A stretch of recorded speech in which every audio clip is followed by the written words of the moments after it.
Hello dear students, आज हम लोग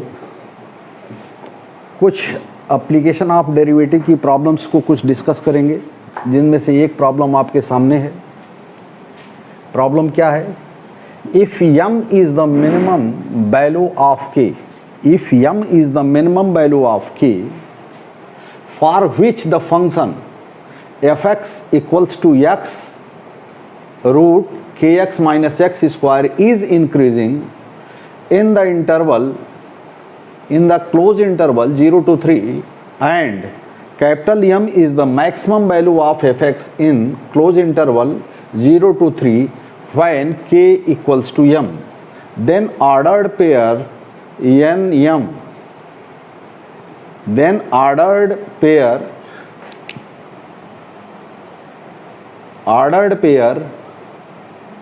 m m is equal to option first 3 comma 3 root 3, option second 4 comma 3 root 3, option third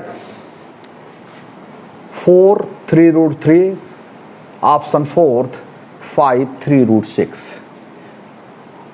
अब हमको ये देखना है कि हमारा फंक्शन जो दिया गया है वो क्या है। फंक्शन हमको दिया गया है f of x equal to x under root k x minus x square. तो हमें फाइंड आउट करना है f dash x. F dash x क्यों फाइंड आउट करना है? क्योंकि इंक्रीजिंग और डिक्रीजिंग फंक्शन को चेक करने के लिए स्लोप तो हमको देखना ही होगा, और स्लोप किससे पता चलेगा? एफ डैश एक्स से अगर ये स्लोप पॉजिटिव आता है तो फंक्शन इंक्रीजिंग होता है, अगर स्लोप निगेटिव आता है तो फंक्शन डिक्रीजिंग होता है। और हमें चेक करना है इंक्रीजिंग के लिए, तो एफ डैश एक्स सबसे पहले फाइंड आउट करेंगे। एक्स, इसका डिफरेंशिएशन होगा ट्वाइस के x minus x square, further के एक्स का के हो जाएगा डिफरेंशिएशन, एंड एक्स स्क्वायर का ट्वाइस एक्स हो जाएगा। फिर अंडर रूट के एक्स इसको रेस्ट दे देंगे और एक्स का डिफरेंशिएट करेंगे 1 आ जाएगा। इसको अगर हम सिंप्लीफाई करेंगे एफ डैश एक्स को, तो twice under root k x minus x square, ये हो जाएगा आपका के x minus twice x square. इसमें अगर करेंगे तो ट्वाइस के एक्स माइनस एक्स स्क्वायर हो जाएगा। फर्दर इसको सिंप्लीफाई करेंगे तो थ्राइस के एक्स हो जाएगा, माइनस 4 एक्स स्क्वायर हो जाएगा upon twice under root k x square minus x square. देखिए एफ डैश एक्स हमने फाइंड आउट किया। दिया गया है कि फंक्शन हमारा इंक्रीजिंग है इंटरवल 0 to 3 में। तो फंक्शन के इंक्रीजिंग होने के लिए क्या ज़रूरी है कि हमारा f dash x greater than 0 हो, greater than or equal to 0 हो क्लोज इंटरवल 0 to 3 में। बट हमारा फंक्शन इंक्रीजिंग तभी तो होगा जब फंक्शन हमारा एग्जिस्ट करेगा। अगर हमारा फंक्शन नहीं एग्जिस्ट करेगा तो इंक्रीजिंग और डिक्रीजिंग का कोई क्वेश्चन एराइज ही नहीं करता है। तो सबसे पहले हमको देखना पड़ेगा कि हमारा फंक्शन कब एग्जिस्ट करेगा।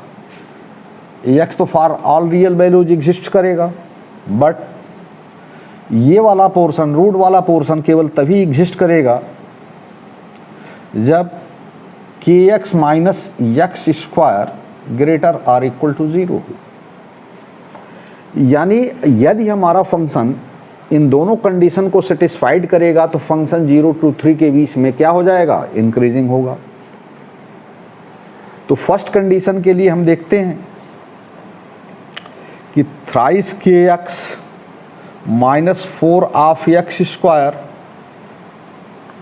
Upon twice under root k of x square minus k of x minus x square greater or equal to 0 in 0 to 3। Second condition fulfil करने के लिए क्या करना पड़ेगा, कि x minus x square greater or equal to 0, 0 to 3 के बीच में।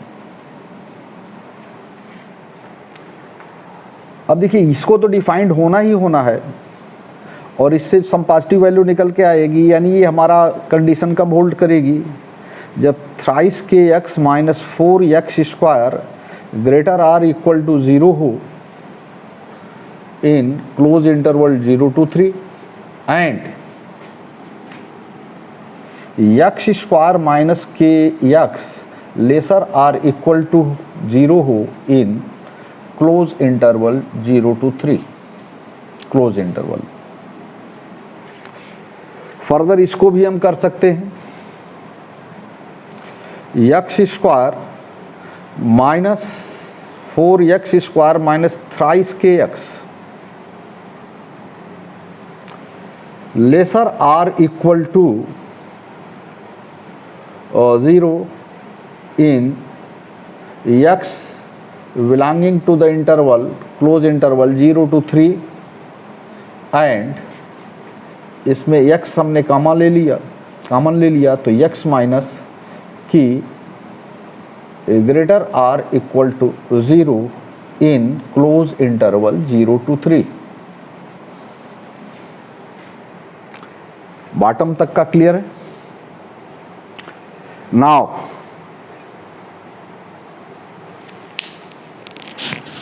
इसको स्क्रीनशॉट ले लीजिए, हमको इसको इरेज करना पड़ेगा। हाँ मैं हट जाता हूँ, आप लोग स्क्रीनशॉट ले लें तो आगे के रिजल्ट के बारे में डिस्कशन हम करेंगे। ले लिया? हाँ देखिए, तो इसको हमने x अगर कॉमन ले लिया तो ये हो जाएगा 4x minus thrice k lesser or equal to 0 in close interval 0 to 3 and next portion का तो रिजल्ट ही हम लोग निकाल लेते हैं। देखिए यहाँ से 0 से 3 के बीच में x तो कहीं नेगेटिव होने वाला नहीं है, यानी x तो हमेशा पॉजिटिव ही है। अब x माइनस यानी ये result lesser or equal to 0 कब हो सकता है, x तो पॉजिटिव हमेशा है, क्योंकि 0 से 3 के बीच में कहीं भी ये नेगेटिव नहीं हो रहा, 0 होगा minimum, otherwise some it will take some positive value. x minus k में टेक नेगेटिव वैल्यू तभी ये इनइक्वालिटी आएगी, क्योंकि x माइनस के अगर पॉजिटिव हो गया, x ऑलरेडी पॉजिटिव है तो रिजल्ट पॉजिटिव हो जाएगा, यानी ग्रेटर आर इक्वल टू 0 की इनइक्वालिटी आ जाएगी। तो इस इनइक्वालिटी को होल्ड करने के लिए k की वैल्यू जो होगी, जो x की मैक्सिमम वैल्यू होगी उससे ज़्यादा होना चाहिए, क्योंकि हर कंडीशन में होल्ड करना है। हर कंडीशन में अगर आपको इंक्रीजिंग होना है तो डेफिनेटली x की मैक्सिमम वैल्यू से k की वैल्यू ज़्यादा होनी चाहिए, और x की मैक्सिमम वैल्यू इस इंटरवल में 3 है, तो इसके मतलब k should be greater or equal to 3, क्योंकि अगर k की वैल्यू अगर 3 से कम होती है तो x माइनस k में हम डेफिनेटली नहीं कह सकते हैं कि ये निगेटिव होगा, क्योंकि x 3 तक वैल्यूज ले सकता है। अगर 3 से कम होगी k की वैल्यू तो ये पॉजिटिव भी हो सकता है, निगेटिव हो सकता है। अनसर्टेनिटी में हम नहीं जाना चाहते हैं, इसलिए x की हमने मैक्सिमम वैल्यू 3 ले लिया। उसके बाद इस फैक्टर को अगर हमें निगेटिव बनाना है तो k की वैल्यू 3 से या तो ग्रेटर हो या तो इक्वल हो तो 0 सेटिस्फाइड हो जाएगा, अगर ग्रेटर होगा तो इनइक्वालिटी सेटिस्फाइड हो जाएगी। तो ये फर्स्ट रिजल्ट आ गया। इस वाले से क्या मिलना है, अब इसमें भी देखिए x आपका पॉजिटिव ही है, क्योंकि x कहाँ से बिलोंग कर रहा है, क्लोज इंटरवल 0 to 3 बिलोंग कर रहा।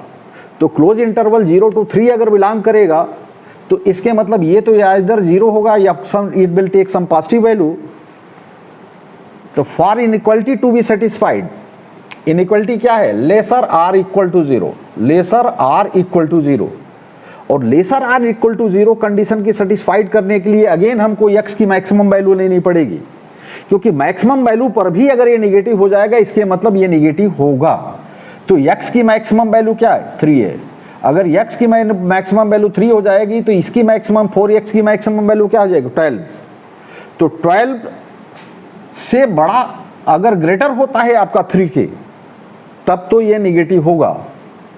यानी इस इनइक्वालिटी को हर हाल में होल्ड करने के लिए 3k must be greater or equal to 12 if we take maximum value of k or k greater or equal to 4 and first condition से हमको क्या मिला k greater or equal to 3, k greater or equal to 3। अब दोनों condition एक साथ कैसे satisfied होगी? पहला कंडीशन कर रही है k greater or equal to 3 और दूसरी कंडीशन कह रही है k greater or equal to 4।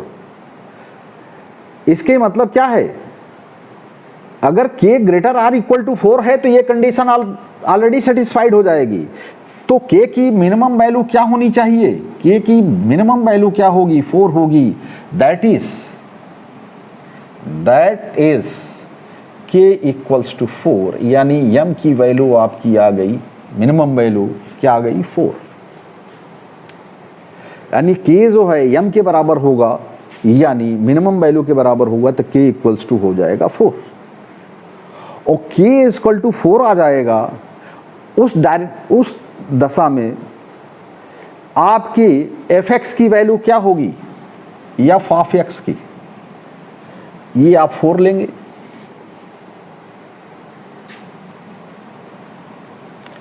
Under root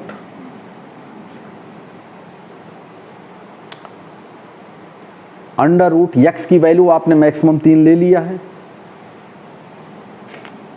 और k की वैल्यू आपने 4 ले लिया। इसकी वैल्यू को आपने क्या ले लिया? इसकी वैल्यू को आपने ले लिया x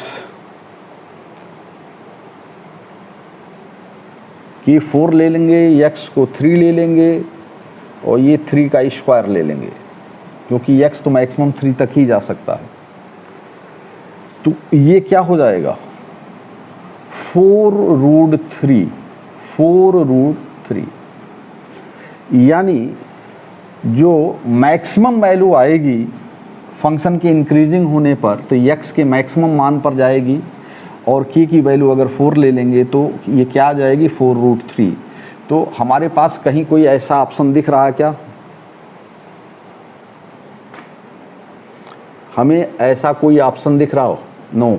ये वैल्यू x है, x की मैक्सिमम वैल्यू 3, चूँकि x 4 वैल्यू ले ही नहीं सकता, x 3 लेगा, तो ये 3√3 हो जाएगी हमारी रिक्वायर्ड वैल्यू। यानी हमारा ऑप्शन क्या हो जाएगा? हमारा ऑप्शन हो जाएगा v, यानी m की वैल्यू हो जाएगी आपकी 4 और उसकी वैल्यू क्या हो जाएगी? 4। और पॉइंट्स अगर हम देखेंगे तो क्या आ जाएगा? पॉइंट्स के तरफ से लेकर अगर x और y की तरफ देखेंगे तो 3 and 3√2, 3√3, 3 and 3√3, this will be the answer. हाँ देखिए, तो हम लोगों ने देखा कि k की मैक्सिमम यानी मिनिमम वैल्यू 4 आ जाएगी और k इक्वल टू m होगा, तो m की वैल्यू तो 4 आ गई। m की वैल्यू जब 4 आ गई तो m और k दोनों ही 4 हैं, तो f ऑफ x क्या हो जाएगा? x की ग्रेटेस्ट वैल्यू 3 है, क्योंकि हमको कैपिटल M चाहिए तो fx की ग्रेटेस्ट वैल्यू चाहिए, तो x इक्वल टू हमारा 3 हो गया, k की वैल्यू 4 हो गई, x की वैल्यू हमने 3 ले ली, तो ये हमारा fx प्राप्त हो गया 3√3। तो चूंकि हमारा फंक्शन इंक्रीजिंग है तो ग्रेटेस्ट वैल्यू पर ग्रेटेस्ट मान मिलेगा, यानी कैपिटल M हमारा 3√3 हो गया और स्मॉल m क्या हो गया? 4 हो गया। तो इस हिसाब से हमारा ऑप्शन हो गया 4,3√3। नेक्स्ट क्वेश्चन की तरफ हम लोग अब मूव ऑन करेंगे। हाँ देखिए, अनदर क्वेश्चन है, दूसरा क्वेश्चन है आपके पास। Prove that there exist exactly 2 non similar isosceles triangles ABC such that tan of B tan of v and tan of c, tan of a plus tan of b plus tan of c is equal to 100। अगर इस condition को satisfied करता है तो हमको ये show करना है कि दो नॉन सिमिलियर ट्रायंगल्स हमको आइसोसेलेस ट्रायंगल्स हमें प्राप्त होंगे। Exactly true. अब हम जानते हैं we know that sum of internal angles of triangle equals to pi. Sum of internal angles of a triangle is pi, that is A plus B plus C. मान लीजिए हमने ट्रायंगल कौन सा ले लिया, ए बी सी ले लिया, तो इनके इंटरनल एंगल्स का सम क्या हो जाएगा, पाई हो जाएगा। अब चूंकि ये ट्रायंगल आइसोसेलेस है तो हम सपोज कर सकते हैं let A equals to B, angle A equals to B. क्योंकि आइसोसेलेस ट्रायंगल होंगे तो कोई दो एंगल जो है एक दूसरे के बराबर होंगे, तो दो एंगल अगर एक दूसरे के बराबर होंगे तो हम इसे क्या लिख सकते हैं, twice of A plus C is equal to pi, यानी twice of A is equal to pi minus C, यानी tan of twice A equals to tan of pi minus C, that is minus tan C. चूँकि second quadrant में हमारा tan क्या होता है, negative हो जाता है। या इसे हम लिख सकते हैं tan ट्वाइस ए। अब देखिए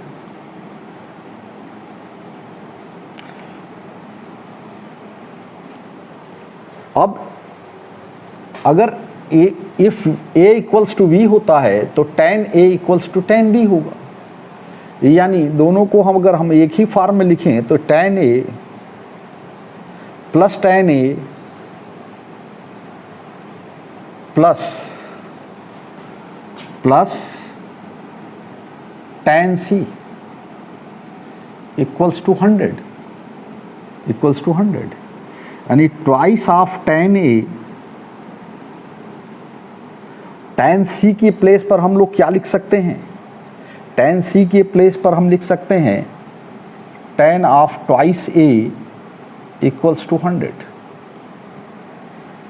यानी twice of tan a equals to twice of tan a upon 1 minus tan square a equals to 100।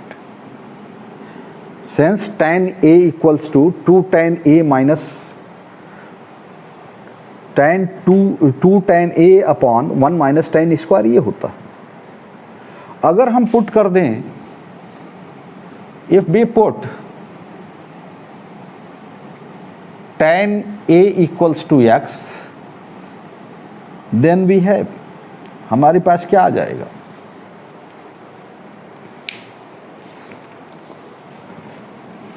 if we take tan a equals to x, then we have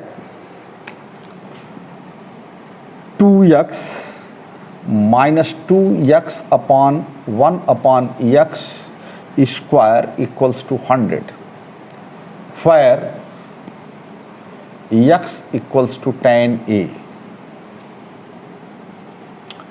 or 2x minus 2x cube, 2x minus 2x cube minus 2x upon 1 minus x square equals to 100, और cancel out हो गया।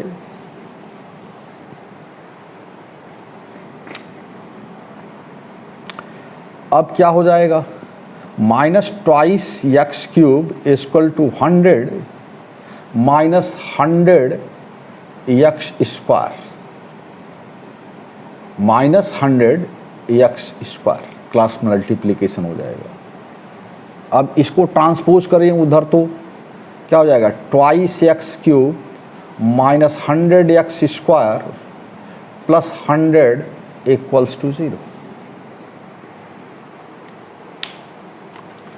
क्या किया हमने, tan a की जगह पर x अगर सब्स्टिट्यूट कर दिया तो ये हमारा हो गया 2x, ये हो गया 2x upon 1 minus x square equals to 100 simplify किया तो हमको ये रिजल्ट मिल गया।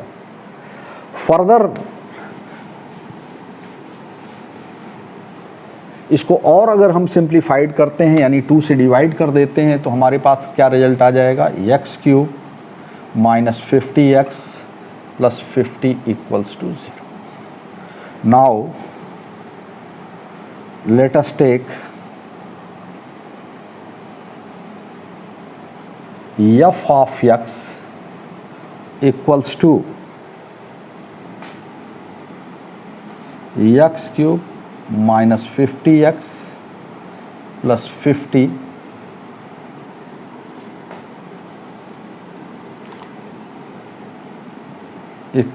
50।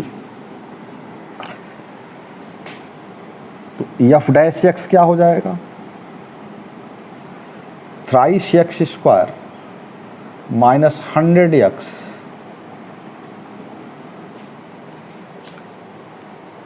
हमें अगर f डैश x अगर देखना है कि f डैश x हमारा 0 है तो क्या होगा, यानी जिस पॉइंट पर स्लोप हमारा 0 होगा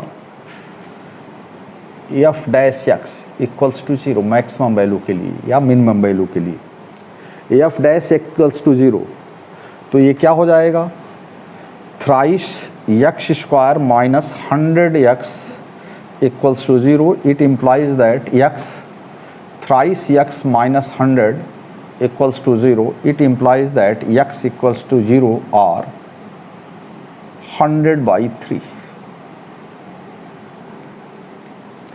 अब f डैश हम x 0 क्या लगाया, क्यों निकाला हमने देखा कि फंक्शन हमारा इंक्रीजिंग है या डिक्रीजिंग है, या कुछ इंटरवल में ये बढ़ रहा है, कुछ इंटरवल में ये जो है डिक्रीज कर रहा, कुछ में इंक्रीज कर रहा, कुछ में डिक्रीज कर रहा। तो हमको दो टर्निंग पॉइंट दिख गए। एफ डैश एक्स को 0 से इक्वेट करने से क्या पैदा हुआ, हमको दो ऐसे पॉइंट्स मिल गए, एक्स की दो ऐसी वैल्यूज मिल गई जहां पर हमारा स्लोप फ्लैट हो रहा है। स्लोप के फ्लैट होने का मतलब क्या है, ये टर्निंग पॉइंट्स हैं। अगर टर्निंग पॉइंट्स हैं तो अगर हम इसका ग्राफ प्लॉट करें, किसका, एफ ऑफ एक्स का, दैट इज दिस वन, अगर इसके ग्राफ को अगर हम प्लॉट करते हैं तो हमें क्या मिलता है,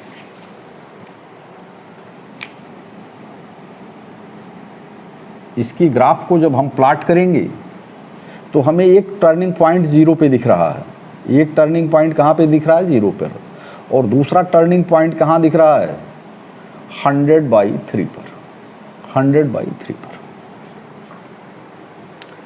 एफ डैश एक्स क्लियरली हमको क्वाड्रेटिक दिख रहा,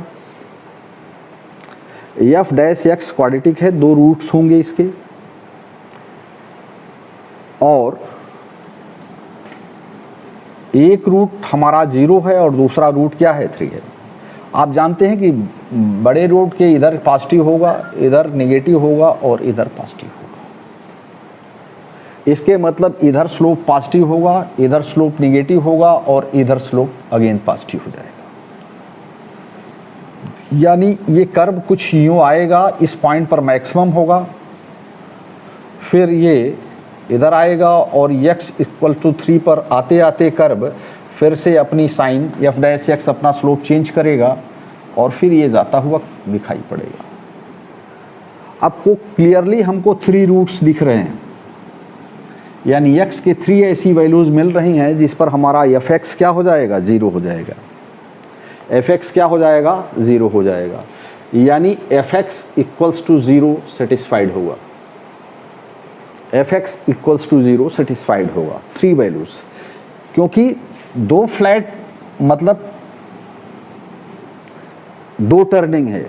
तो एक टर्निंग में इधर देखिए एक्स एक्सिस को जब नीचे जाएगा तो यहाँ पर कट करेगा एक्स एक्सिस को, और यहाँ पर कट करेगा और फिर यहाँ पर कट करेगा, और जितने कट करेगा उतने ही रूट्स होंगे। यानी एक्स के 3 ऐसी वैल्यूज मिलेंगी हमको, एक्स की 3 हमको ऐसी वैल्यूज मिलेंगी जिसके लिए हमारा एफ एक्स क्या हो जाएगा, 0 हो जाएगा, यानी सेटिस्फाइड होंगे। x की 3 वैल्यूज मिलने का मतलब क्या है, a के tan a की 3 वैल्यूज का मिलना, और tan a के 3 वैल्यूज के मिलने का मतलब क्या हुआ, tan a की 3 वैल्यूज मिलने का मतलब हुआ a के 3 वैल्यूज का मिलना। तो a के 3 वैल्यूज मिलेंगे और हमारा f डैश x देखिए, f0 हमको क्लियर कट पॉजिटिव दिख रहा, और f 100/3 क्या दिख रहा है, निगेटिव दिख रहा है।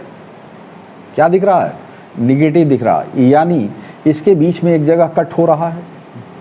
और हमारा वैल्यू जो दिख रहा है f0 positive, f3 f 100/3 negative, यानी पॉजिटिव से निगेटिव जाते समय भी एक टर्न यहाँ पे एक कट, 3 रूट्स मिल रहे हैं। लेकिन इसमें एक प्रॉब्लम है, अगर इस क्यूबिक इक्वेशन को देखें f(x = 0), तो ये क्या आ रहा है, x³ - 50x² + 50 = 0, 50 = 0, यानी x के तीनों मान जो होंगे वो पॉजिटिव नहीं होंगे।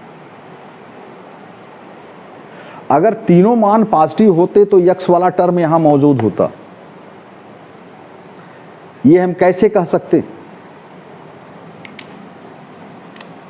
अब देखिए x1 x2 x2 x3 और x3 x1, अगर आप थोड़ा सा क्वाड्रेटिक इक्वेशन, क्यूबिक इक्वेशन के बारे में सोचें, अगर 3 हो तो पेयर वाइज रूट्स का प्रोडक्ट 0 आ रहा है।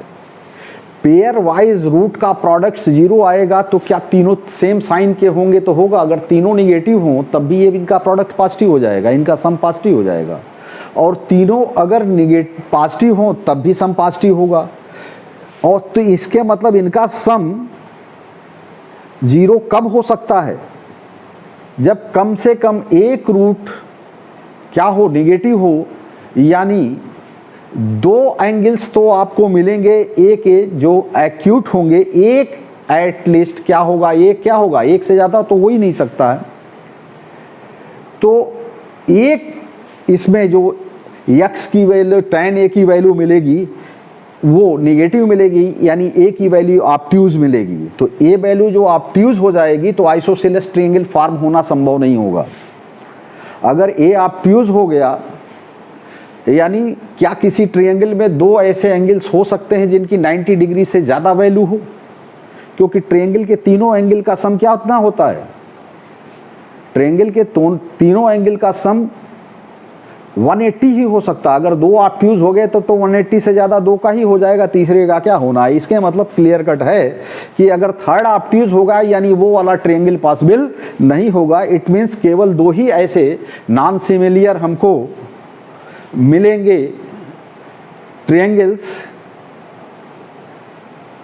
क्योंकि तीसरा वाला केस जो होता है ऑब्ट्यूज का बन जा रहा है और उसका इशारा हमको यहाँ से मिल रहा है, क्योंकि इसमें x वाला टर्म देखिए कहीं है ही नहीं है। इसका मतलब क्या होता है कि केवल 2 एग्जैक्टली जो ये प्रश्न कर रहा है कि एग्जैक्टली 2 नॉन सिमिलियर ट्रायंगल्स मिलेंगे, क्योंकि a की 2 वैल्यूज ही एक्सेप्टेबल होंगी और जो तीसरा ऑब्ट्यूज आ रहा है वो एक्सेप्टेबल नहीं होगा। नेक्स्ट क्वेश्चन की तरफ अब हम लोग चलेंगे, इसको मिटाते हैं। हाँ देखिए, नेक्स्ट क्वेश्चन है आपके पास, if t is a real number satisfying the equation twice t³ minus 9t² plus 30 minus a equals to 0, then find the values of parameter a for which x plus 1 by x equals to t gives 6 real and distinct values of x. x real है, x क्या है, real है, और t क्या है, x plus 1 by x के equal से। अब हमारे पास 2 केसेस आते हैं। पहला case, if x greater than 0, क्योंकि ज़ीरो तो हम ले ही नहीं सकते, तब तो हमारा t अनडिफाइंड हो जाएगा, क्योंकि जैसे ही x इक्वल टू 0 हो जाएगा t इन्फिनिटी यानी अनडिफाइंड हो जाएगा। यानी x अगर पॉजिटिव है तो x plus 1/x equal to t, ये क्या हो जाएगा, ये ग्रेटर r इक्वल टू 2 हो जाएगा, ग्रेटर r इक्वल टू 2 होगा। यानी x के पॉजिटिव होने की स्थिति में, x के पॉजिटिव होने की स्थिति में t की वैल्यू ग्रेटर देन 2 हो जाएगी। दूसरा केस क्या है, इफ x लेसर देन 0 यानी x plus 1/x equals to t lesser than -2 हो जाएगा, लेसर देन -2 हो जाएगा, lesser r equal to, lesser r equal to, क्योंकि t इक्वल्स टू अगर -1 होगा तो ये इक्वलिटी भी आ जाएगी। इस चीज़ से एक चीज़ हमको बहुत क्लियर हो गई कि t की वैल्यू फ्रॉम एबव डिस्कशन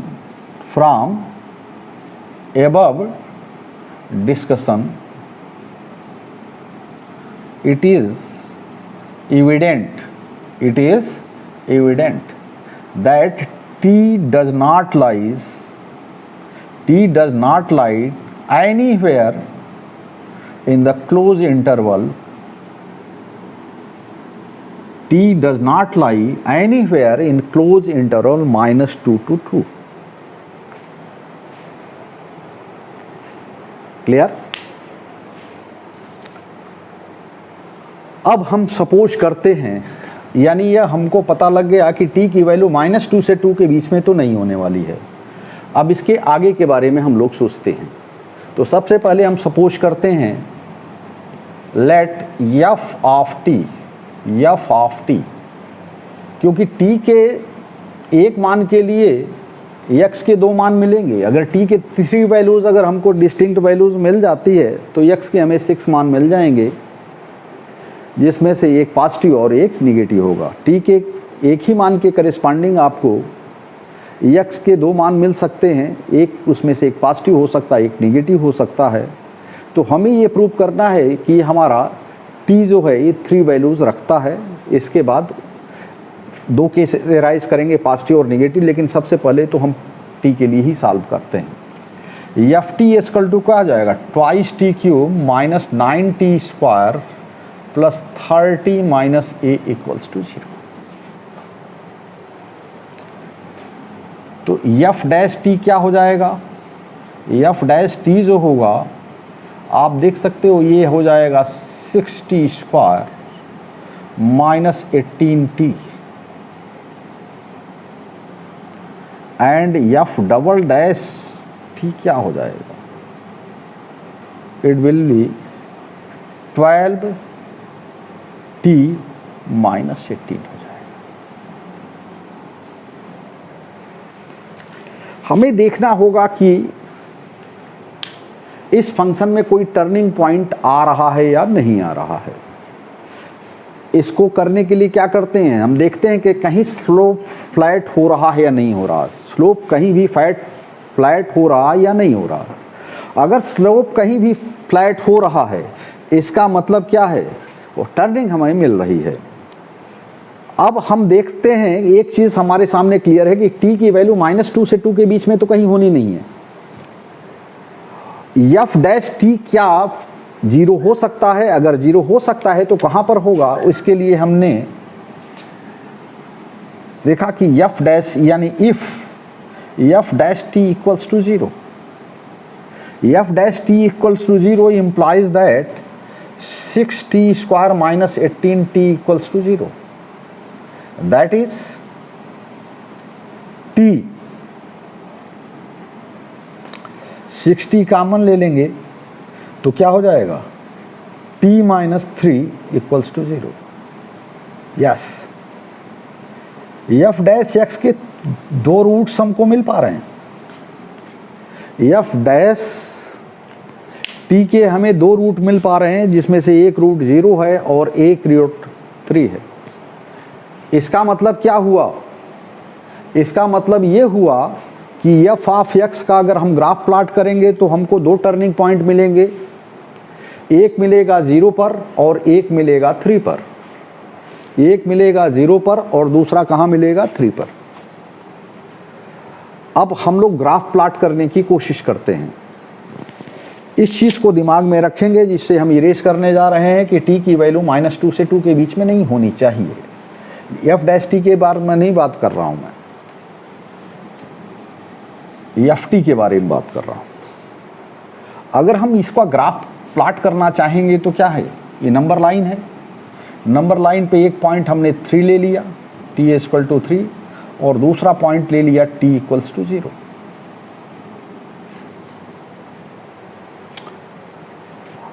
अब हम देखेंगे कि क्या होने वाला है।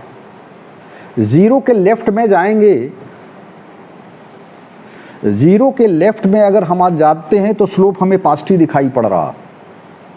Take some values of t which is less than 0, तो जो भी आप लेंगे तो आपको फौरन ये पॉजिटिव, चूंकि t तो ये तो हमेशा पॉजिटिव रहेगा ही रहेगा, और ये वैल्यू 3 जो है 18, अगर आप निगेटिव वैल्यूज ले लेंगे तो -18t पॉजिटिव हो जाएगा, यानी एफ डैश टी पॉजिटिव हो जाएगा। यानी 0 के लेफ्ट में हमारा स्लोप पॉजिटिव हो रहा है, और राइट में 0 से आगे बढ़ते हैं। सपोज कीजिए 1 हमने ले लिया, तो ये क्या हो जाएगा? 6 × 1 स्क्वायर -18 × 1, यानी क्या हो जाएगा? निगेटिव। यानी 0 से स्लाइटली 0 प्लस जैसे ही आप लेंगे, जैसे ही ये पॉजिटिव वैल्यू होगा -18 तो प्लस हो जाएगा, और ये क्या हो जाएगा? दोनों का कंबाइंड इफेक्ट जो होगा वो निगेटिव हो जाएगा, क्योंकि 0 से जैसे ही आगे बढ़ते हैं तो ये तो पॉजिटिव होगा, बट ये क्या हो जाएगा? निगेटिव। अगर 3 से लेस होता है और 0 से ज़्यादा तो t-3 क्या हो जाएगा? निगेटिव, यानी एफ डैश टी आपका निगेटिव। यानी 0 के लेफ्ट में आपका स्लोप क्या है? पॉजिटिव, और राइट में निगेटिव, यानी यहाँ पर मैक्सिमा मिल रहा हमको। 3 पर देखते हैं।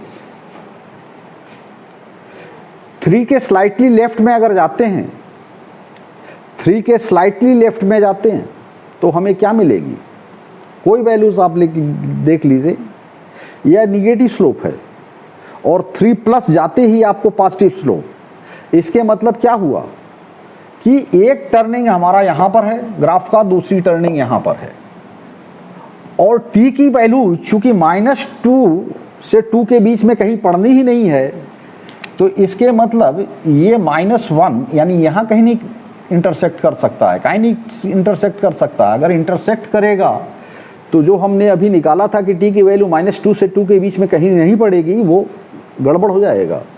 यानी इस ग्राफ को कहीं ये काटेगा इस 2 के बियॉन्ड, और फिर 2 तक नहीं काटने वाला है, ये 1 और 2 तक नहीं इंटरसेक्ट कर सकता है।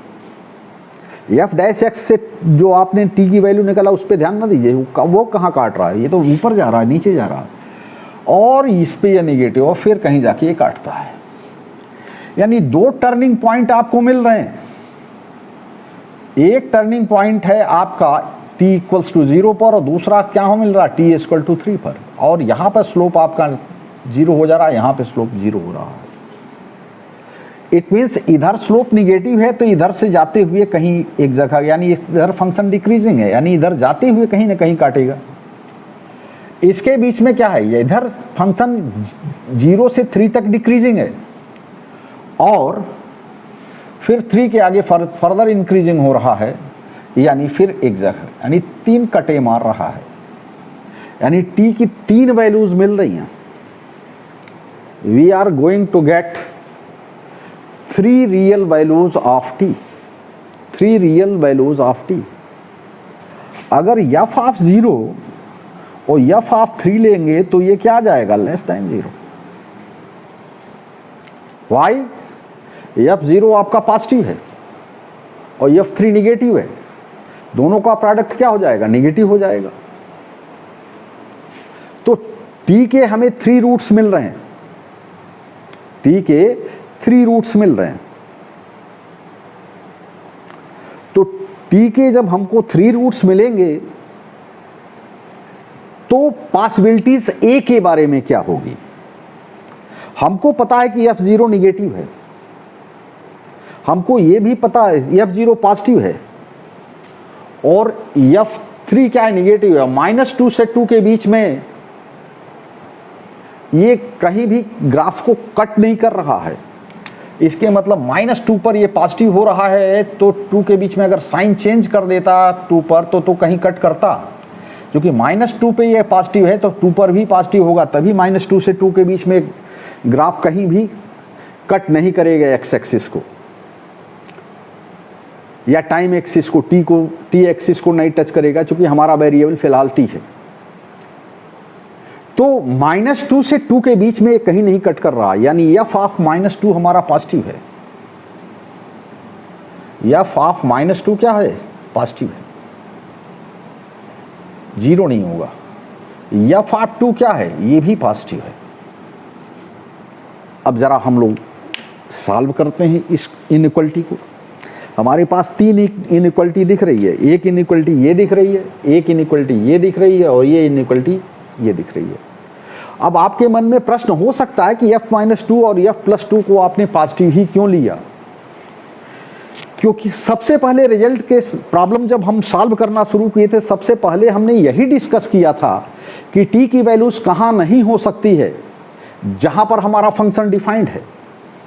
यानी फंक्शन जो हमारा जो रूट मिल रहा है, यानी फंक्शन का कोई रूट मिल सकता है, तो क्या t का ऐसा कोई मान पॉसिबल है? तो हमने पहले ही डिस्कस किया था कि t की वैल्यू -2 से 2 के बीच में कहीं लाई नहीं करेगी। तो अगर -2 पे अगर पॉजिटिव आ जाता और +2 पे निगेटिव आ जाता तो मामला कुछ चेंज हो जाता, क्योंकि फंक्शन अगर दो वैल्यूज के बीच में अगर साइन चेंज कर रहा तो एक रूट तो पढ़ना होता है। तो जाहिर है कि जब -2 से 2 के बीच में पड़ा, f-2 की साइन हमको पता थी कि ये पॉजिटिव है, तो f2 की साइन क्या हो जाएगी? ये भी पॉजिटिव, यानी इसके बीच में कहीं अगर कट नहीं हो रहा है तो 0 से -2 के बीच में कोई साइन चेंज नहीं, तो 0 से 2 के बीच में भी कोई साइन चेंज नहीं होगा, यानी दोनों के दोनों ही पॉजिटिव होंगे। इससे हमको पता लगा कि f-2 भी ग्रेटर दैन 0 होगा, f ऑफ 2 भी ग्रेटर दैन 0 होगा। और तीसरी इनइक्वालिटी का चांसेस यहाँ बन रहा है f0 into f3 less than 0। अब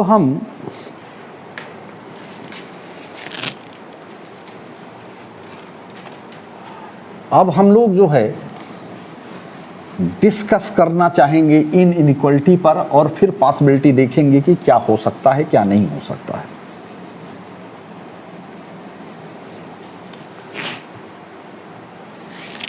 हमारा t क्या था, किसको हमने लिया था? ये लिया था। f0 लेंगे तो यहां से यहां तक तो 0 हो जाएगा। f0 into f3 less than 0, इस इनइक्वालिटी को सबसे पहले हम सॉल्व करते हैं। तो f0 लेंगे तो 0, ये क्या आ जाएगा? f0 30 माइनस ये आएगा, और f3 क्या आ जाएगा?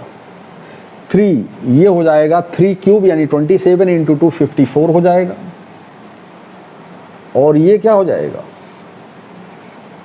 यहां से देखिए इसको, 3 स्क्वायर यानी 9 इंटू 9 क्या हो जाएगा? 3 स्क्वायर हो जाएगा 9, 9 इंटू 9 क्या हो जाएगा?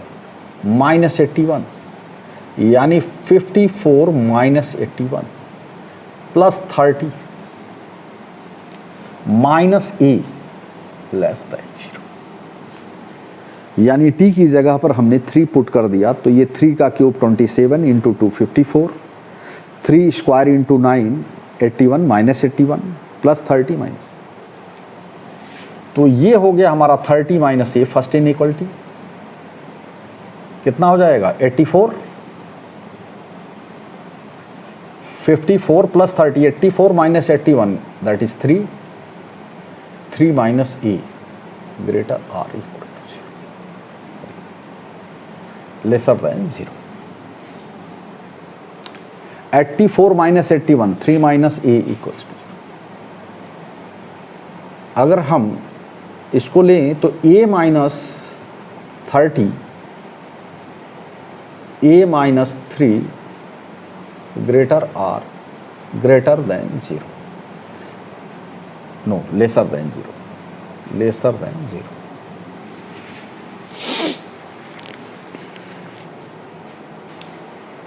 -1 इधर से कॉमन लिया, -1 से इधर से कॉमन लिया, -1 और -1 +1 प्लस हो जाएगा, इनइक्वलिटी अंदर का साइन चेंज हो गया, लेकिन माइनस यहाँ से भी निकला, माइनस इस ब्रैकेट से भी बाहर कॉमन लिया गया, तो -1 इंटू -1 क्या हो जाएगा +1, इसलिए कोई इनइक्वलिटी में फ़र्क नहीं पड़ा है। अब इससे सॉल्व करेंगे तो नंबर लाइन पे अगर हम आएंगे तो दो टर्निंग पॉइंट हमको दिख रहे हैं, एक 0.3 पर दिख रहा है, दूसरा 30 पे दिख रहा है, ये प्लस है, ये माइनस है और ये प्लस है। हमारी क्या लेस देन 0, यानी हमारा एक कहाँ से बिलोंग करना चाहिए, 3 to 30 में बिलोंग करना चाहिए, यानी पहला रिजल्ट हमको इससे निकल गया। फर्स्ट रिजल्ट हमने फाइंड आउट कर लिया, किसके बीच में है, 3 से 30 के बीच में। बट अभी हमें दो रिजल्ट्स और देखने हैं। जब तीनों इनइक्वालिटी साइमल्टेनियसली सेटिस्फाइड होंगी तब हम रिजल्ट के बारे में श्योर हो सकते हैं, तब हम रिजल्ट के बारे में श्योर हो सकते हैं। डेफिनेटली ये एडवांस लेवल की प्रॉब्लम है, तो आपको बहुत कुछ सोचना पड़ेगा, डायरेक्टली कोई क्वेश्चन नहीं निकलने जा रहा है। और ये भी इंटीजर टाइप का अगर ये प्रॉब्लम बनेगा तो इंटीजर टाइप में आएगा, लॉन्ग, तो ये थोड़ा सा प्रोसेस इसकी लंबी होती है। f-2 लेंगे, क्या लेंगे, f-2। तो ft क्या था हमारा, रिमाइंड करिए, मिटा तो दिया हमने, 2 -9t² + 30 - a, ये हमारा था। तो f-2 क्या हो जाएगा, f(-2) आप देख सकते हैं, -2 का क्यूब क्या हो जाएगा, -8 इंटू 2 क्या हो जाएगा, -16, -2 का स्क्वायर 4, -36 + 30 - a क्या होगा, ग्रेटर देन 0। अब -36 एंड माइनस क्या हो जाएगा, ये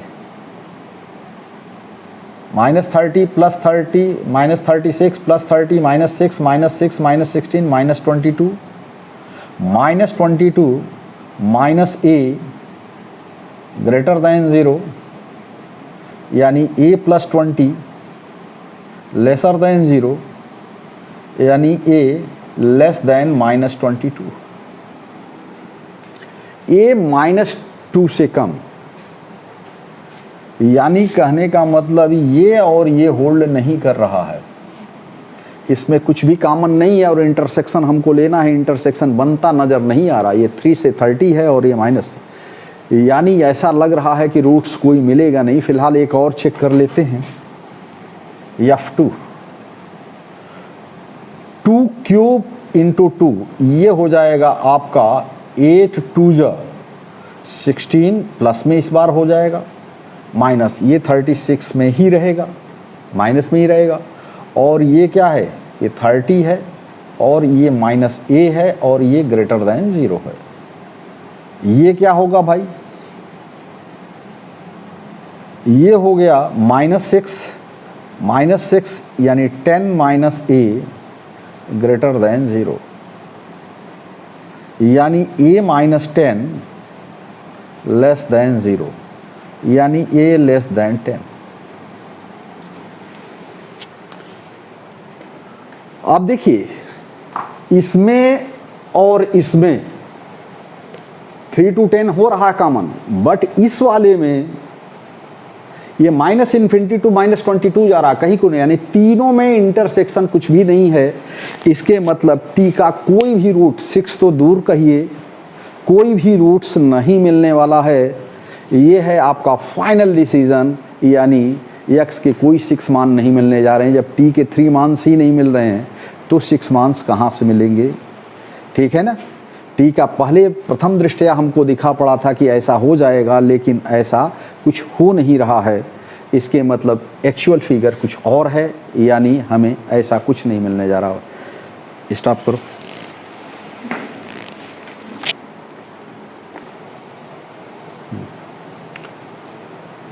हाँ देखिए आप लोग, इस रिजल्ट से हम लोग इस कंक्लूजन पे पहुंचे हैं कि ए का कोई भी ऐसा मान नहीं मिल रहा है जो तीनों कंडीशन को सेटिस्फाइड करे।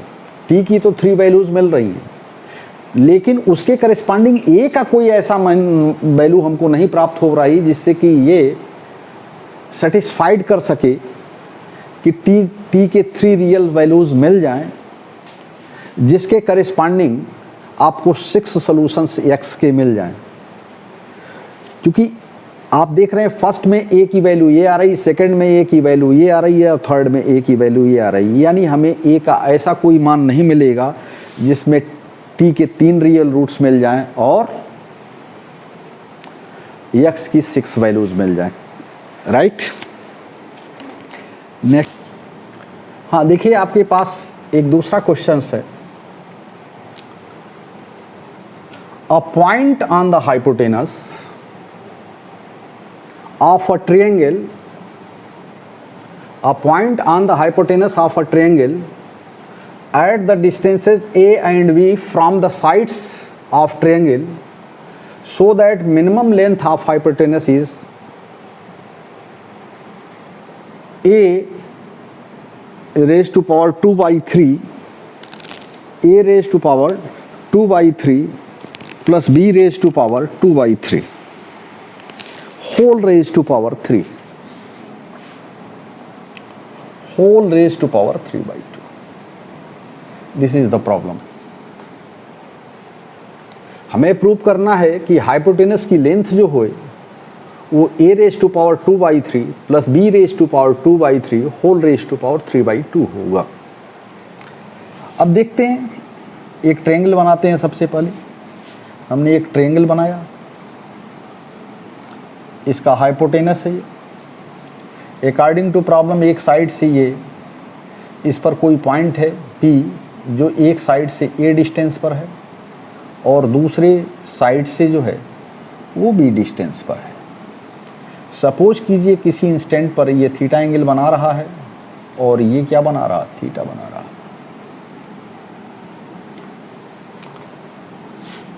इस ट्रायंगल को हमने नाम दे दिया ABC।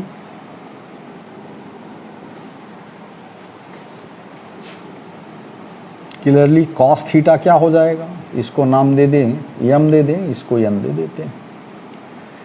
अगर इस ट्रायंगल से हम देखें तो कॉस थीटा इक्वल टू क्या आ जाएगा, MP अपॉन AP होगा,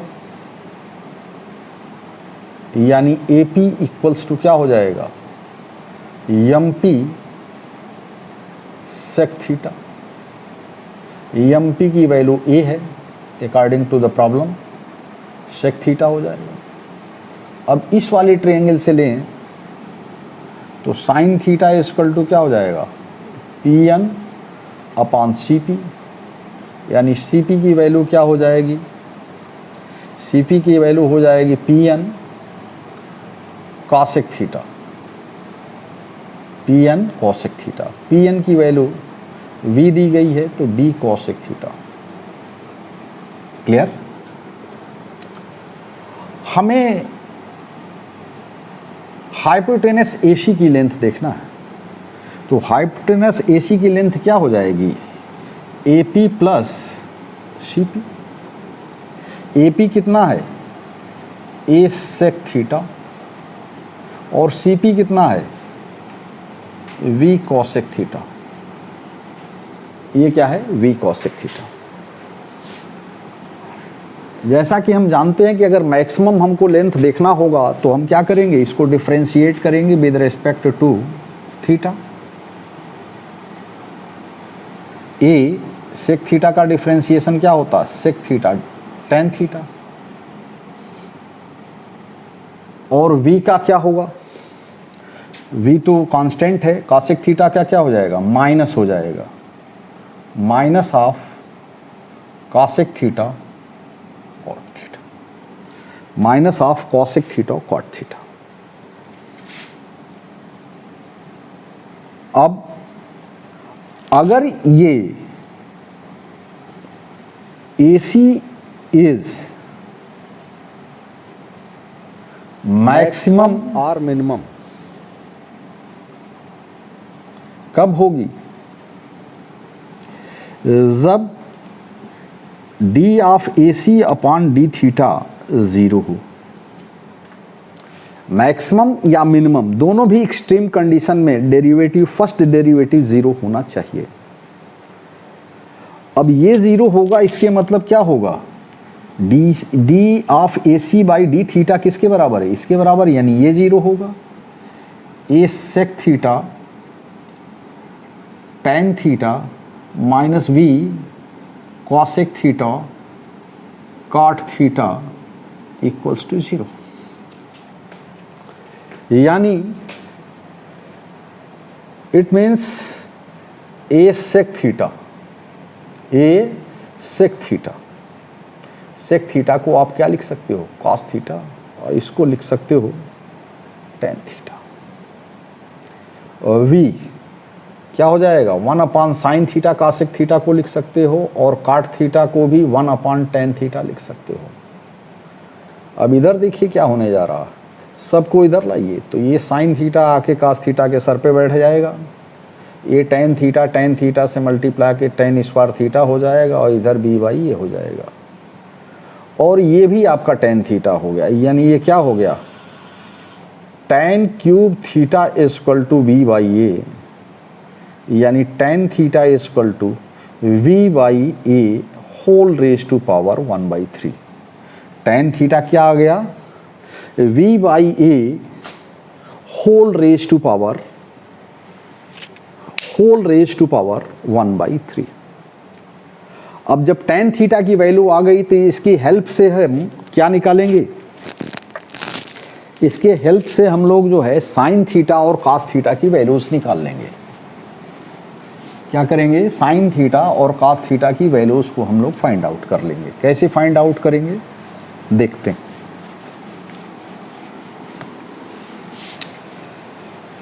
अब देखिए साइन थीटा क्या होता है? परपेंडिकुलर अपॉन बेस होता है। सॉरी, टेन थीटा क्या होता है? परपेंडिकुलर अपॉन बेस होता है।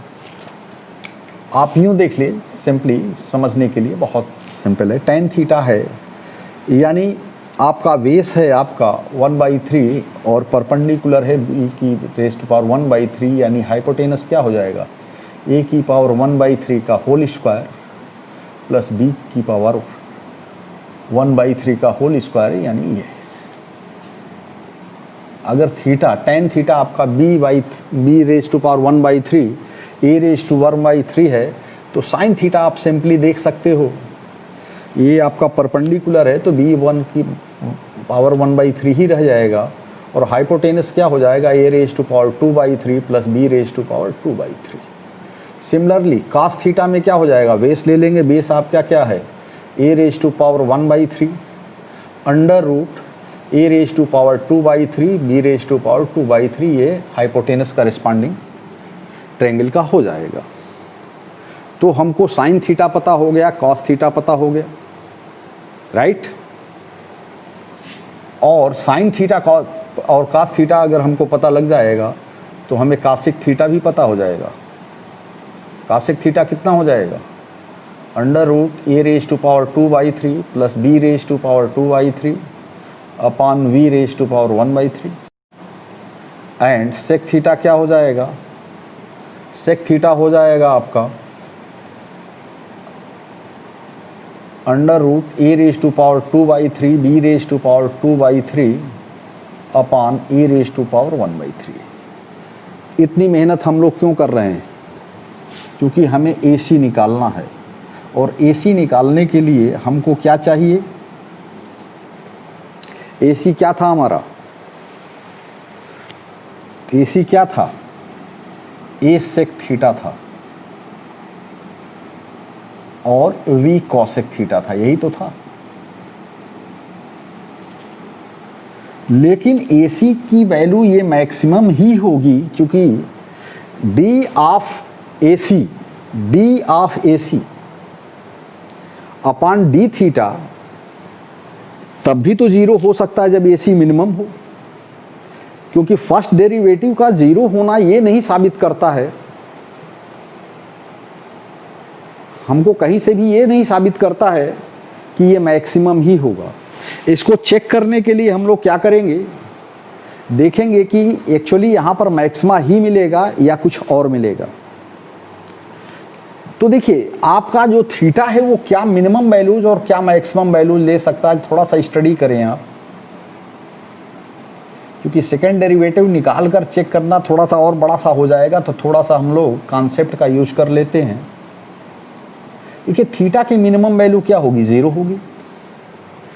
अगर इस ट्रायंगल को बना रखना है, यानी बहुत, जब यहाँ अगर ए को ला देंगे, बहुत क्लोज ला देंगे, तो ये थीटा ज़्यादा से ज़्यादा 0 हो जाएगा, बहुत कम होगा 0 हो जाएगा। और मैक्सिमम होगा तो क्या होगा, ये आपका बेस सरकता हुआ चला आएगा, बहुत पता चलेगा कि सी के एकदम बिल्कुल क्लोज आ गया, हाइपोटेनस और परपेंडिकुलर की जो है हाइट सेम हो जाएगी। ये दो एक्सट्रीम कंडीशन है, यानी थीटा मैक्सिमम π/2 के पास हो सकता, π/2 तो नहीं हो सकता है, क्योंकि एक ट्रायंगल में दो हाइपोटेनस पॉसिबल नहीं है, लेकिन हाँ 90 के बहुत क्लोज जा सकता है और 0 के बहुत क्लोज आ सकता है। इन दोनों एक्सट्रीम कंडीशन में हम देखेंगे कि AC की लेंथ क्या हो जाएगी। तो पहला चेक करते हैं, थीटा टेंड्स टू 0, AC क्या होगा। आप देखिए theta tends to 0, A sec theta and V of cosec theta. अब देखिए सेक थीटा, अगर थीटा 0 होगा तो सेक थीटा की वैल्यू तो 1 हो जाएगी, यानी A सेक थीटा 1 हो जाएगा, but B cosec theta infinity हो जाएगा, क्योंकि साइन थीटा 0 होगा और cosec थीटा 1 इन्फिनिटी हो जाएगा। B इंटू इन्फिनिटी इन्फिनिटी हो जाएगा, इन्फिनिटी में A अगर हम ऐड कर देंगे तो क्या होगा, ये वैल्यू इन्फिनिटी की तरफ बढ़ चलेगी। यानी थीटा छोटा होने से हमारा AC क्या हो रहा है, इनफाइनाइट हो जा रहा है। दूसरी एक्सट्रीम कंडीशन देखें, अगर थीटा π/2 की तरफ अगर बढ़ रहा है तब क्या होने वाला है, limit theta tends to 0, A sec theta and B cosec theta. अब आपको पता है कि अगर थीटा π/2 की तरफ बढ़ रहा हो, यानी π/2 न हो रहा हो, π/2 की तरफ बढ़ रहा हो, तो cosec थीटा जो है 1 की तरफ बढ़ रहा होगा। चूंकि sin थीटा 1 हो जाएगा तो cosec थीटा 1, यानी B cosec थीटा की वैल्यू तो B हो जाएगी। अब क्या होगा एक sec थीटा के साथ, cos π/2 90 होता है, cos 90 0 होता है, तो cos जो है π/2 अगर 0 होगा तो sec π/2 क्या हो जाएगा, इनफाइनाइट हो जाएगा, यानी A इंटू इनफाइनाइट हो जाएगा, यानी ये पोर्शन इनफाइनाइट हो जाएगा, ये वाला फाइनाइट यानी V होगा। इन दोनों का सम क्या होगा, ये बढ़ चलेगा किसकी तरफ, इन्फिनिटी की तरफ। यानी थीटा के घटने पर भी ये वैल्यू बढ़ रही है और थीटा के बढ़ने पर भी, यानी किसी पर्टिकुलर वैल्यू पर आकर ये टर्निंग ले रही है पक्का। देखिए थीटा के 0 के करीब होने पर भी ये इनफाइनाइट की तरफ जा रहा, थीटा के π/2 के करीब जाने पर, 0 के करीब जाने पर भी इनफाइनाइट हो रहा हो, π/2 के करीब जाने पर भी इनफाइनाइट हो रहा है। इसका मतलब क्या हो सकता है बताइए, थीटा के किसी भी डायरेक्शन में अगर आप जाते हैं तो ये इनफाइनाइट की तरफ जा रहा है। इसके मतलब वैल्यू एक्सट्रीम की तरफ जाएगा, वैल्यू क्या होगी, एक्सट्रीम की तरफ जा रही है, यानी साइन चेंज नहीं कर रही है, यानी इन्फिनिटी की तरफ ही जा रही है। यानी कह सकते हैं कि आपको मिनिमा ही मिलेगा, मैक्सिमा नहीं मिलेगा। दोनों ही कंडीशन शो कर रही हैं कि आपको मिनिमा ही मिलेगा, मैक्सिमा नहीं मिलेगा, क्योंकि दोनों ही दशा में एक पर्टिकुलर डायरेक्शन में जाने के बाद ये पॉजिटिव ही हो रहा है, इन्फिनिटी की तरफ जा रहा है। यानी AC की वैल्यू जब इस वैल्यू पर हमको मिलेगी, वो क्या मिलेगी, वो मैक्सिमम ही मिलेगी। सारी मिनिमम ही मिलेगी, क्योंकि मैक्सिमा यहाँ नहीं मिलने जा रहा है। यहाँ पे क्या मिलेगा, मिनिमम वैल्यू ही मिलेगी, मैक्सिमा नहीं मिलने जा रहा है। क्यों नहीं मिलेगा कि आप देख रहे हैं ग्राफ में एक मिनिमम वैल्यू है, मैक्सिमम वैल्यू तो इन्फिनिटी की तरफ जा रही है, तो मिनिमा अटेंड हो रहा है, मैक्सिमा नहीं अटेंड हो रहा है। तो हमको ये मैक्सिमम नहीं मिनिमम वैल्यू प्राप्त होगी, और मिनिमम वैल्यू कितनी होगी वो आप देखने के लिए थीटा की इस मान के करेस्पॉन्डिंग वहाँ पर रख दीजिए, तो आपको AC की मिनिमम, AC मिनिमम क्या हो जाएगा, देखिए यहाँ से, तो AC मिनिमम अटेंड होगा, तो AC मिनिमम अटेंड होगा तो क्या हो जाएगा, अब देखिए यहाँ से, क्योंकि यहाँ पर जैसे ही ग्राफ बना हमको दिख गया कि मैक्सिमा नहीं मिनिमा मिलने जा रहा है, तो हाइपोटेनस की मिनिमम वैल्यू हमको प्राप्त होगी, मैक्सिमम नहीं प्राप्त होगी, कोई मैक्सिमा मिलेगा ही नहीं। तो अब मिनिमम वैल्यू क्या हो जाएगी, A into sec theta. Sec theta की वैल्यू क्या है आप देख सकते हैं, ये है A raise to power 2/3 plus B raise to power 2/3। देखिए ग्राफ से पूरा रिजल्ट ही बदल गया, जो हम लोग सोच रहे थे या हमने गलती से क्वेश्चन पढ़ लिया था उसका नतीजा होगा, जैसे ही ग्राफ बना सारी चीज़ें एकदम क्रिस्टल क्लियर हो गई। A रेज टू पावर 1/3 हो गया, प्लस V कॉसेक थीटा क्या हो जाएगा, under root A raise to power 2/3 plus B raise to power 2/3, यानी AC मिनिमम वैल्यू क्या हो जाएगी, B रेज टू पावर 1/3। यानी इसको अगर फर्दर हम सिंप्लीफाइड करेंगे, इसको हम अगर फर्दर सिंप्लीफाइड करेंगे,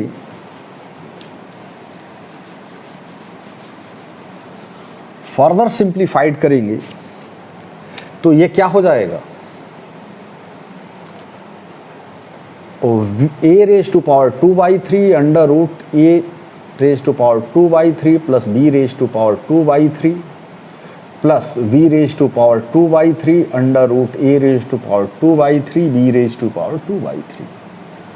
अगर हम इसे कॉमन ले लेंगे तो A raise to power 2/3 plus B raise to power 2/3, A raise to power 2/3 plus B raise to power 2/3, ये क्या हो जाएगा, A raise to power 2/3 plus B raise to power 2/3 whole raise to power 3/2, क्योंकि इसकी power 1 है, इसकी power half है, दोनों सम अप हो जाएगा।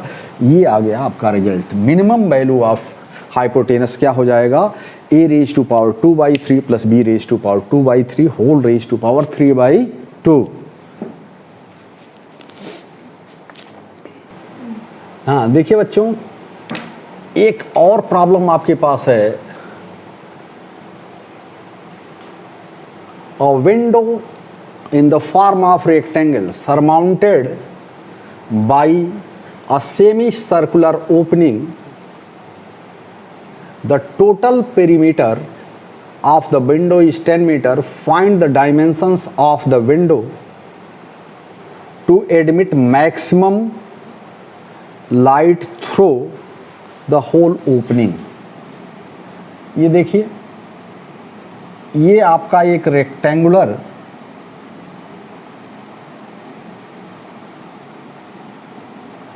विंडो है,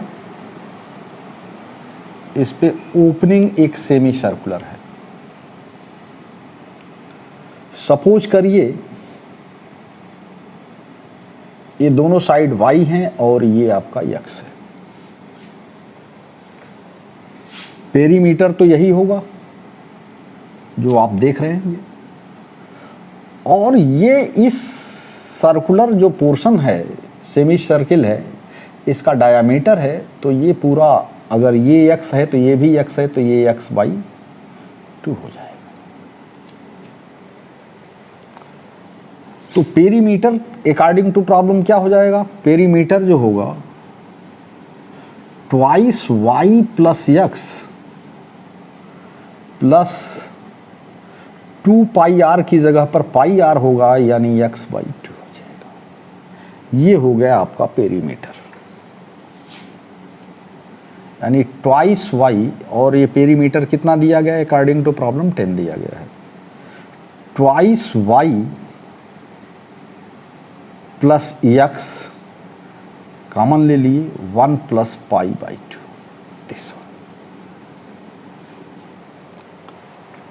अब पेरीमीटर पता हो गया हमको, हमको देखना है कि इसमें मैक्सिमम लाइट ये परमिट करे। मैक्सिमम लाइट के लिए एरिया का मैक्सिमम होना ज़रूरी है। एरिया क्या हो जाएगा, एक तो इस पोर्शन की एरिया x इंटू वाई, चूँकि रेक्टेंगुलर पोर्शन है,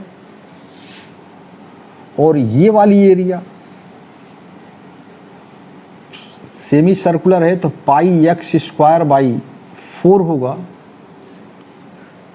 पाई x स्क्वायर बाई 4 होगा, और ये पाई बाई 2 हो जाएगा। अगर फुल सर्किल होता तो पाई आर स्क्वायर होता, आर एक्स बाई 2 है, क्योंकि ये सेमी सर्किल है इसलिए क्या हो जाएगा, पाई by 2 into x square by 4 होगा। y की वैल्यू यहाँ सब्स्टिट्यूट कर देते हैं सिंगल वेरिएबल में कन्वर्ट करने के लिए x, y की वैल्यू क्या हो जाएगा 10 minus x pi by 2 plus 1, pi by 2 plus 1 divided by 2, क्योंकि y की वैल्यू जो है 2y की वैल्यू ये है। अगर आप सिर्फ y की वैल्यू रखना चाहते हैं तो 10 माइनस दिस अपॉन 2, वहाँ लिखने की जगह पे यहाँ लिख दिया गया। और ये क्या हो जाएगा आपका पाई बाई 8 एक्स स्क्वायर हो जाएगा। हमारी ज़रूरत क्या है कि एरिया मैक्सिमम हो जाए। एरिया मैक्सिमम कब होगी, एरिया मैक्सिमम तब होगी जब इसका फर्स्ट डेरिवेटिव 0 हो। मैक्सिमम या मिनिमम दोनों ही कंडीशन में फर्स्ट डेरिवेटिव को हमें 0 को इक्वेट करना पड़ता है। तो ये हो जाएगा D a by d x. अब क्या हो जाएगा, इसको सिंप्लीफाई करेंगे तो d by d x of 5x, अगर जैसे ही आप ब्रैकेट करेंगे तो ये 5x आ जाएगा। और दूसरा क्या हो जाएगा माइनस एक्स स्क्वायर बाई 2,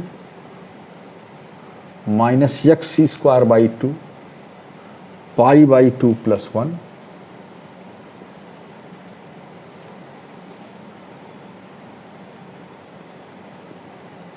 करली ब्रैकेट आ गया, plus pi by 8 X square. Differentiate करोगे तो 5 का तो 5 हो जाएगा। एक्स स्क्वायर का differentiation twice X by 2 pi by 2 plus 1 होगा, और इसका क्या हो जाएगा ट्वाइस पाई बाई 8 एक्स। इसको फर्दर अगर सिंप्लीफाई करते हैं तो 5 minus x pi by 2 plus 1 plus pi by 4 x हो जाता है। ये हो गया 5 माइनस एक्स कॉमन ले लेते हैं, एक्स कॉमन ले लेंगे तो क्या हो जाएगा pi by 4 minus pi by 2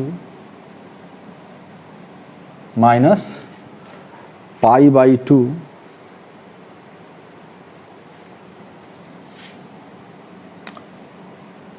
minus 1। ये वैल्यू आ जाएगी आपकी,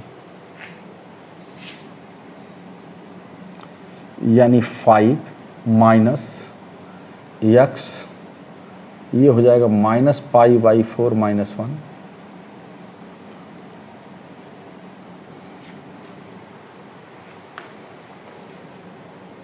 एंजल कुछ गड़बड़ हो गई प्लस। अब देखिए ये है 5 माइनस एक्स हो जाएगा, इसमें से एक्स अगर कॉमन ले लेंगे तो ये पाई बाई 4 आ जाएगा, ये माइनस पाई बाई 2 माइनस 1 हो जाएगा, और ये पाई बाई 4 और minus pi by 2 minus pi by 4 minus 1 हो जाएगा। यानी कि आपका D a by d x जो होगा वो क्या हो जाएगा, ये हो जाएगा 5 माइनस, या माइनस कॉमन ले लेते हैं एक्स, ये पाई बाई 4 प्लस 1 हो जाएगा, यानी अब फॉर लाइट मैक्सिमम जाना चाहिए, for a to b maximum d a by d x equals to 0 हो जाएगा, यानी 5 minus x pi plus 4/4 equals to 0, यानी x equal to 20 upon 20 upon pi plus 4, यानी x की वैल्यू 20 बाई पाई/4 हो जाएगा। अब 20 पाई/4 होगा तो y की वैल्यू क्या हो जाएगी? What will be the value of y? तो y की वैल्यू जो होगी वो हो जाएगी आपकी, क्या थी, पेरीमीटर वाले फार्मूले में देखें, 10 twice of y plus x की जगह पर आप लिख देंगे 20 upon pi plus 4 plus x की जगह पर 20 प्लस पाई x की जगह पर रख देंगे आप पाई/2 into pi into x/2, x की जगह पे x/2 यानी 10 बाई पाई प्लस 4, यानी ये हो जाएगा आपका 10 ट्वाइस y, ये हो जाएगा आपका पाई/4, पाई प्लस 4, पाई प्लस 4 हो जाएगा तो ये हो जाएगा आपका 20 और ये हो जाएगा आपका 10 पाई, 10 पाई इंटू 10। इधर ट्रांसफ़र करते हैं, ट्वाइस y इक्वल टू क्या हो जाएगा 10 माइनस 20 प्लस 10 पाई अपॉन पाई/4, यानी 10 पाई प्लस 40 माइनस 20 अपॉन पाई/4 plus pi, 4 plus pi minus 20 minus 10 pi, ये हो गया आपका कैंसिल। तो ट्वाइस y इक्वल टू हो जाएगा 20 अपॉन 4 प्लस पाई, यानी y equal to 10 upon 4 plus pi, ये हो जाएगी आपकी डायमेंशन, यानी लेंथ जो होगा वह 20 अपॉन पाई/4 हो जाएगा, ब्रेड्थ जो होगा वो आपका 10/4 प्लस पाई होगा और रेडियस अकॉर्डिंगली हो जाएगी। That's all. Okay, next. हाँ, आज की वीडियो लेक्चर का ये लास्ट क्वेश्चन है। ये प्रॉब्लम क्या है? Find the point alpha beta on the ellipse 4x² plus 3y² equal to 12 in the first quadrant so that area enclosed by the lines y equal to x, y equal to beta, x equals to alpha and x axis। इनके बीच में जो enclosed area है ये आपको निकालने हैं। Ellipse हमारा क्या है? सबसे पहले गिवन एलिप्स क्या है? 4x² plus 3y² equal to 12। Standard form में इसे अगर हम लिखना चाहें तो क्या लिख सकते हैं? x² 3 plus y²/4 equals to 1 और x² √3 plus y² upon 2² equal to 1। Here अगर स्टैंडर्ड फॉर्म से तुलना करें तो a इक्वल टू √3 है और b इक्वल टू 2 है।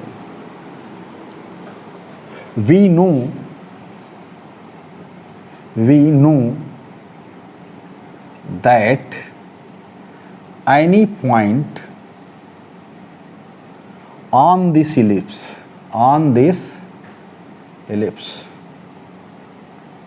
is given by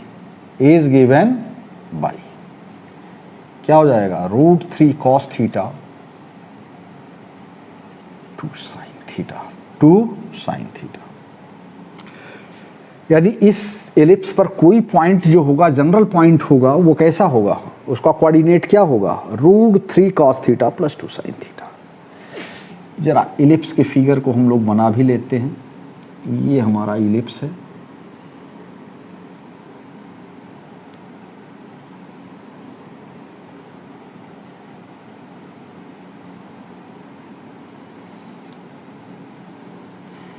सपोज अगर ये आपका एलिप्स है, ये इसका मेजर एक्सिस, ये माइनर एक्सिस, एक लाइन है y = x, एक पॉइंट इस पर ले लेते हैं, पॉइंट P ले लेते हैं, आप अल्फ़ा बीटा कहिए, या इसी को आप क्या समझिए, √3 cos theta and 2 sin theta.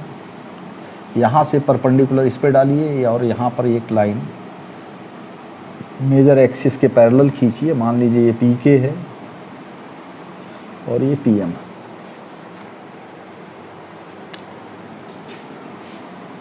Equation of P K क्या होगा, equation of P K y = beta और y = √2 sin थीटा। अब ध्यान दीजिए कि x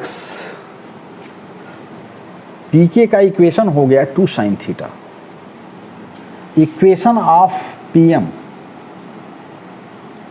equation of P M equals to x = alpha, but alpha है क्या, अल्फ़ा है √3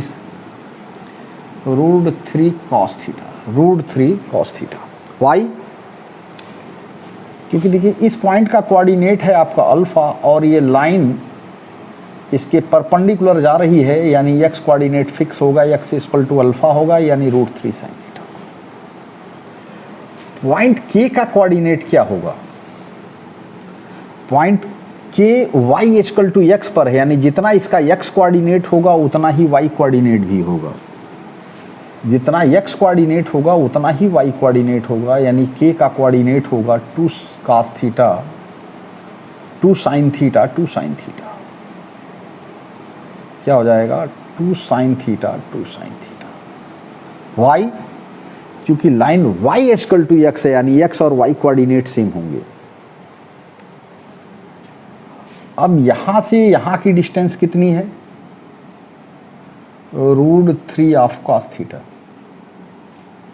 यहाँ से यहाँ की डिस्टेंस क्या है, 2 sin थीटा, राइट। और पी के क्या हो जाएगा, अगर डिस्टेंस फार्मूले से लेके जाएं तो क्या हो जाएगा, कोऑर्डिनेट की डिस्टेंस फार्मूले से थोड़ा सोचें आप, दोनों के y कोऑर्डिनेट सेम है, 2 sin theta 2 sin theta, cancel out हो जाएगा।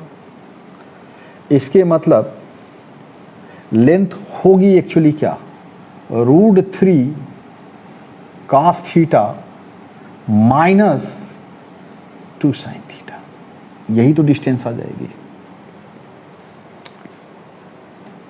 क्योंकि आप वैसे भी देखें तो यहाँ तक, यहाँ से ये डिस्टेंस कितनी है, ये डिस्टेंस है 2 sin थीटा, और यहाँ से यहाँ तक की डिस्टेंस क्या है, √3 cos थीटा।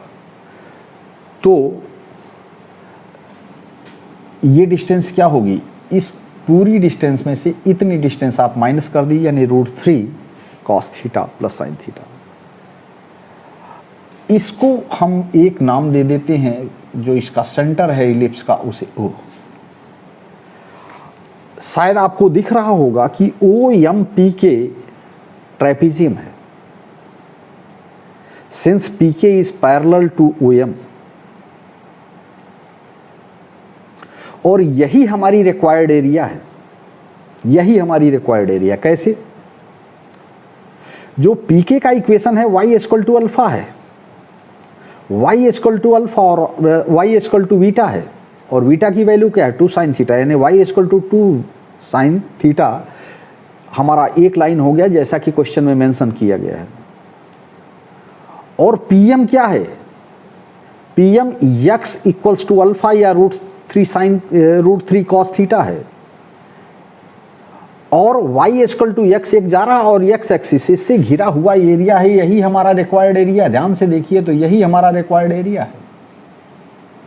यानी ट्रेपीजियम जो होगा हमारा, उसकी एरिया क्या होगा?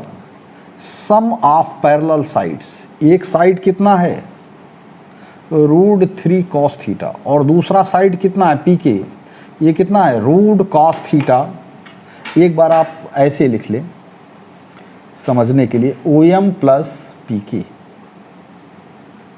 Divided multiplied by PM, perpendicular distance between parallel sides. इसे अगर आप सिंप्लीफाई करें तो इसकी जगह पर OM की जगह पर लिखेंगे √cos थीटा, PK की जगह पर लिखेंगे √3 cos theta minus 2 sine theta, और PM की जगह पर लिखेंगे 2 साइन थीटा।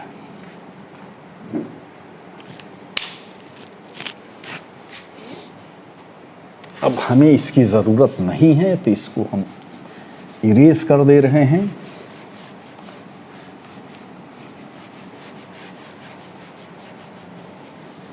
देखिए यहां से अब A इक्वल्स टू क्या है? A इक्वल टू हो गया 1/2 twice √3 cos theta minus twice sine theta into twice of sine theta. Twice of sine theta इस 2 से ये 2 कैंसिल हो जाएगा। ये क्या हो जाएगा? Twice √3 cos theta sine theta, और ये क्या हो जाएगा? Twice sine square theta, twice sine square theta. Trigonometry थोड़ा सा ध्यान दीजिए। 2 साइन थीटा cos थीटा, ये क्या हो जाएगा? ये हो जाएगा √3 cos 2 थीटा,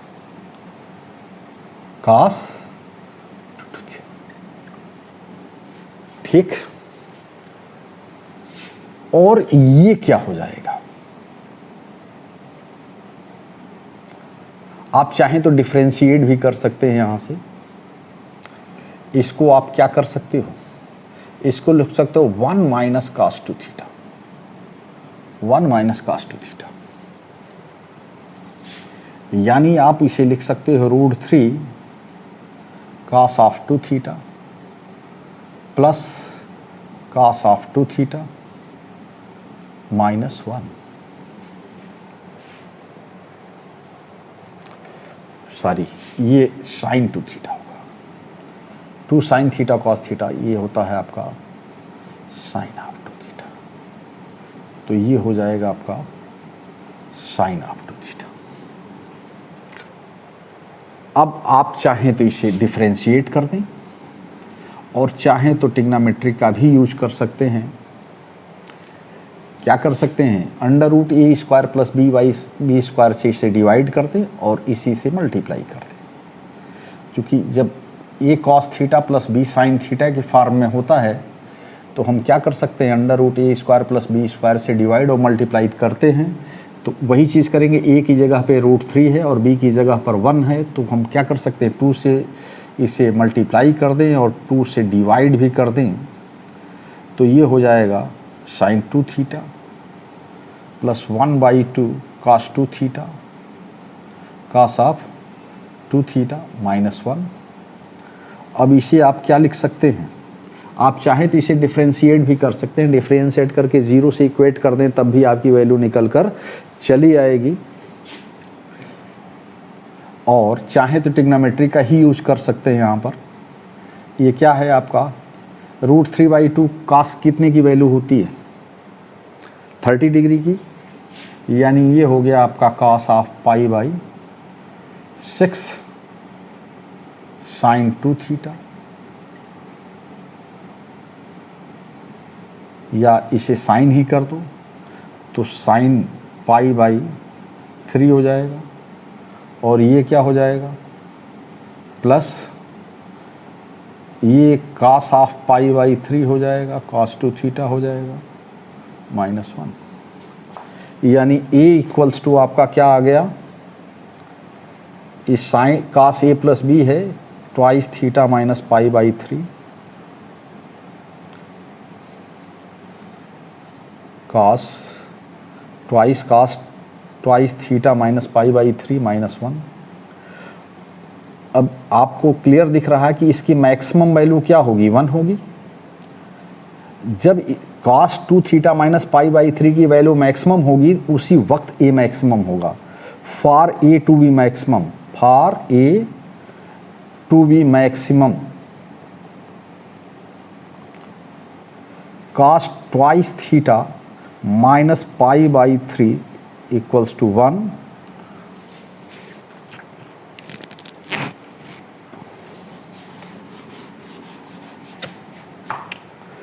और twice theta minus pi by 3 equals to 0, यानी twice theta equal to pi by 3, यानी theta equal to pi by 6। Required point क्या आ जाएगा, रिक्वायर्ड पॉइंट आपका क्या आ जाएगा, क्या था, √3 cos theta 2 sine theta. Theta की जगह अगर पाई बाई 6 रख देंगे तो क्या हो जाएगा, √3/2, और साइन थीटा की जगह पर क्या रख देंगे 1/2। तो ये पॉइंट, रिक्वायर्ड पॉइंट आ गया 3/2 and 1। This is your answer.